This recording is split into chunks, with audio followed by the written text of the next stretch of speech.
Mês.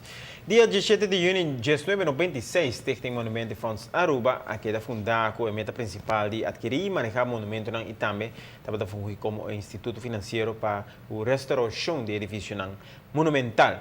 O primeiro edifício monumental que havia propriedade de SMFA, estava o edifício de Estatuto e Censo. Atualmente, a Fundação está conta com 11 edifício e também 5 objetos que está percurar para a manutenção.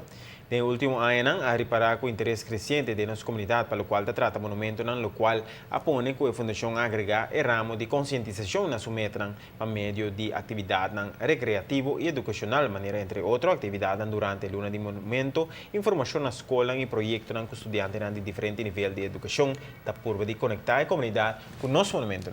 A fundação que consiste de time de 7 pessoas, que conta também com voluntários e partes comercial e governamental para lograr assim nossa meta de preservar o passado para o futuro.